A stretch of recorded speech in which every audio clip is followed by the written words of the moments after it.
Have you heard of IFA? This big electronics convention here in Berlin, where Samsung, Sony and all the big players showcase their newest, unaffordable tech? Well, there are surprisingly many e-board manufacturers as well, and we decided to check them out. This video is going to be an overlook over all the new boards. The most known brands were SoFlo with their Luboard, as well as the Co-Wheel. But there were also some less well-known brands like City Blitz, QM Wheel and Quick Wheel.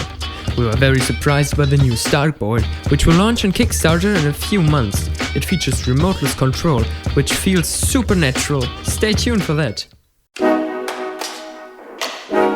Let's start with Quick Wheel. They've launched their boards in August this year on Kickstarter and have already pledged around $150,000. Their two boards, the Serpent C and the bigger Serpent W, both come with hub motors.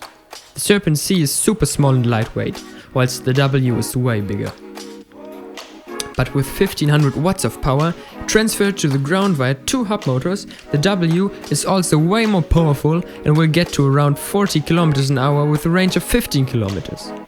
The remote feels great and the acceleration is super smooth. Overall a promising board with a futuristic design. Serpent C is just ridiculously small and light. At only 45 cm length and around 3 kg of weight, it's great for the trainer bus. City Blitz is a German brand, selling balance scooters, electric scooters and now also a small electric skateboard. It has one hub motor and is very easy to carry with its handle. Acceleration is also super smooth, but it felt like it's lacking some power, at least for adults. But I think this could be a great board for kids since it's easy to control and won't throw you off if you hit the gas too hard. SoFlo and its Luboard is going to get its own video on our channel since we were actually able to test ride it outside and got more in-depth view on their products. But let me tell you, the Luboard and its small transportation device concept works out great. Stay tuned for that. All the now following brands actually weren't at the main IFA event, but at the IFA Global Markets, which is a business-to-business convention.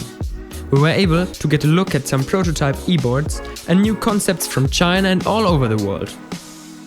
QM Wheel is just a manufacturer, so they don't actually sell the boards, but they have some quite promising boards that we may see marketed next year. The board we were able to test is the S6. Great power and braking paired with some nice flex seems to be a cheaper board for all the boosted board fans. A great addition is that you might also be able to change to all-terrain wheels like on the Evolve boards. Co-Wheel is one of the more well-known brands that you can actually buy right now. The second generation Co-Wheel skateboard, powered by two 350 watt hub motors, seems to be a promising more adult version after their Co-Wheel first generation. A great feature is the interchangeable battery with high quality LG cells. We were also pretty impressed by the easy but sturdy battery mounting mechanism. This board might be the next big thing in e-boards due to its great quality and rather small price tag.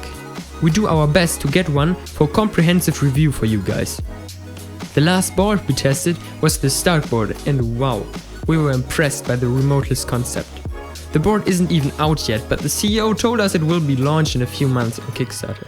It features a super futuristic design with lights underneath. With its rubber wheels, which actually have some tire tread, it could be great for use in rainy weather. But the big deal is the remote. When we asked whether we could see the remote, we got some funny looks and were told there is none. The board is only controlled by leaning forward to accelerate and backwards to brake or go backwards. Even though we were riding a prototype, the system worked great and was super easy to use. Very impressive. We're looking forward to the final product and hope to get our hands on one to make a comprehensive review once they've launched it. So after all, this year's IFA was great for all e-board enthusiasts. We've seen some cool new tech you can already get, but also gasped a look into the future of e-boards. All the links to the companies and their boards are in the description if you want to read more about them. Cheers!